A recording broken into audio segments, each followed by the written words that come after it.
Welcome and welcome back to our channel. সবাইকে জানাই নতুন বছরের অনেক অনেক শুভেচ্ছা। নতুন বছর সবার খুব ভালো কাটুক। তবে আজ আমি তোমাদের সঙ্গে যে ভিডিওটা শেয়ার করব সেটা হচ্ছে গত বছরের শেষ দিনের ভিডিও। এই আজকের দিনে আমাদের বাড়িতে নিমপাতা ভাজা আর টকের ডাল এটা হবেই হবে, সাথে আরো অনেক কিছু রেসিপি ছিল। যা খাওয়া দাওয়ার পর বিকেলবেলায় আমরা সবাই মিলে চলে গেছিলাম চড়ক দেখতে। তো চলো। আগে শুয়ে আছিস কেন রে? ঘুম পেয়েছে সঙ্গে সাথে খুব কম্বল ওই যে একটা ছোট ছোট আসছে ওই যে সব থেকে বড় কিন্তু একটা ছিল ছাগলগুলো একদল যাচ্ছে আর একদল ওইদিকে যাচ্ছে, একদল ছাগল এইদিকে যাচ্ছে। বুঝতেই পারছো ওদের সবাইকে নিয়ে একসাথে পথ চলা কতটা মুশকিল। তবু আমি ওদের সবাইকে নিয়ে সামলে এগিয়ে চলেছি চড়ক দেখতে।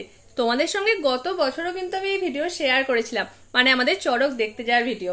ভাবলাম এবছর যখন যাচ্ছি চলো তাহলে এবছরই কেন শেয়ার করবো না, শেয়ার তো তোমাদের সঙ্গে অবশ্যই করতে হবে। গিয়ে তো দেখলাম তখন চড়ক ওঠেই নেই, তাই আমরা সবাই মিলে মাঠে বসে পড়ে এখন গল্প শুরু করে দিয়েছি যে কখন উঠবে তার অপেক্ষায় আমরা আছি। ছোটবেলা থেকে এই জিনিসটা দেখতে এত ভালো লাগে যে কোনো বছরে মিস করতে চাই না।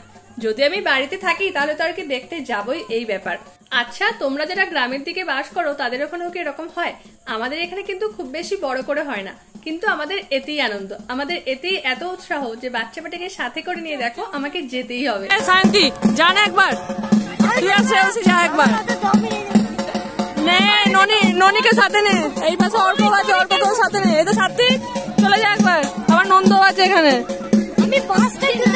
চড়কটা উঠতে অনেক সময় লাগছিল, আর ধরো তা তো লাগবেই, কারণ মাটির নিচে অনেকটা গর্ত করে তবেই সেটা পুঁততে পারবে, না হলে দুদিকে দুজন ওইভাবে ঝুলবে সেটা তো মোটেই সম্ভব নয়। তাই আমরা আর কি বসে বসে দেখছিলাম, আর তারপর আমরা উঠে চলে এলাম যে একটু মেলাটা ঘুরবো বলে। কিন্তু সেখানে বেলুন থাকবে না, জিলাপি থাকবে না, আইসক্রিম থাকবে না, একে আর হতে পারে? সাথে আবার ফুচকা, সেটা যদি না থাকে তাহলে আর কিসের মেলা হলো? তাই আমরা ভাবলাম যে চড়ক এখন যখন করে ঘুরবে তো চলো তার আগে একবার পেট পুজোটা সেরে আসা যাক। তাই আমরা সবাই এসে এখন লাইন দিয়েছি ফুচকার দোকানে, মানে ফুচকার স্টলে, যে আগে ফুচকা খাবো তারপর না ঘোরা দেখবো। তো এখন আমাদের চলছিল ফুচকা পাটি, আর ওইদিকে এখন দেখো সন্ন্যাসীরা সবাই মিলে আর কি ঘুরে প্রণাম করছে। একটা অত উঁচুতে ঘুরবে সবার মনেই ভয় থাকে, সন্ন্যাসী বলে কি আর ভয় থাকবে না? সে কি হতে পারে? তাই তারা সবাই মিলে ঘুরে ঘুরে এখন প্রণামটা সেরে নিচ্ছে মহাদেবের উদ্দেশ্যে ভালো করে। এখন তাদের প্রণাম সারা হয়ে গেছে, এবার একে একে চড়কে ওঠার পালা। দেখো তাহলে যে কিভাবে চড়ক ঘোরে।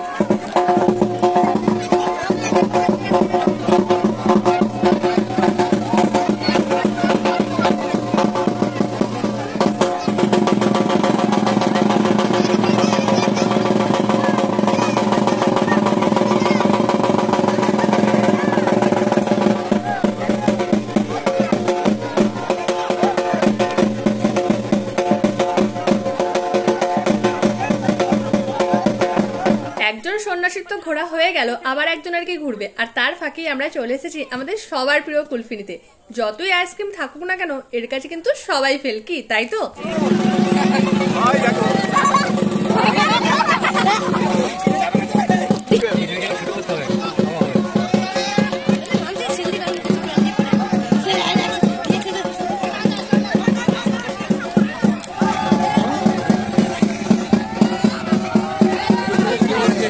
বলো কেমন দেখলে চড়ক? খুব যে বেশি বড় কিছু তা কিন্তু নয়, কিন্তু এই মুহূর্তটুকু দেখবো বলেও আমরাও চলে আসি।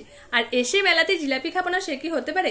তাই এখন জিলাপি নেবো, তারপর আর কি বাড়ি যাবো। সাথে আবার ধরো অন্য পেট পুজো তো আছে। ফটোটা তুলবো না? শেষ তো আমি এই শুরু করিনি এখনো, সেও শুরু করেছে। চলো হয়েছে, এবার বাড়ি যা যা, না আরো থাকবি? আরো কিছু ডিমান্ড আছে কি? তাহলে চলো চলো বাড়ি চলো। এখন আইসক্রিম খেতে খেতে আমরা সবাই চলেছি বাড়ির পথে। আমাদের পাশাপাশি দুটি গ্রাম, আমাদের গ্রামে হয় না, এই পাশের গ্রামেই হয়, আর রাস্তার ধারে একদম হয় বলে আমরা সবাই আসি। অবশ্য আজ বাচ্চা বাটি সবাই ছিল না, অনেকেই মিস ছিল। আমরা কজনই এসেছিলাম। বাড়ির পথে যাওয়ার সময় মানে বাড়ি আসার সময় নিয়ে এসেছিলাম জিলাপি, আর এই যে কুলফিটা দেখছো এটা ওই গ্রাম থেকেই এসেছে। ওদের গ্রামে আজকে চড়কের দিনে হয়, তো তার জন্যই আর কি আমাদেরও দিয়ে পাঠিয়েছে এক ঘর থেকে আমাদের এক কাকিমা। আর সন্ধ্যাবেলায় বাড়িতে বানিয়েছিলাম চিকেন পকোড়া, এটাও আবার বছরের শেষ দিনে হয়েই থাকে। এটা আমি একটু বেশ ভালোই বানাতে পারি। তো তারপর সন্ধ্যাবেলায় চিকেন পকোড়া তো বেশ ভালোই এনজয় করেই খেলাম। আর আজকের ব্লগটা তোমাদের কেমন লাগলো কমেন্টে কিন্তু আমাকে অবশ্যই জানিও। সবাই খুব ভালো থেকো, সুস্থ থেকো। যদি ভালো লেগে থাকে একটা লাইক অবশ্যই করো, আর প্লিজ চ্যানেলটা সাবস্ক্রাইব করে আমাদের পাশে থেকো। দেখা হচ্ছে পরের ভিডিওতে। টাটা।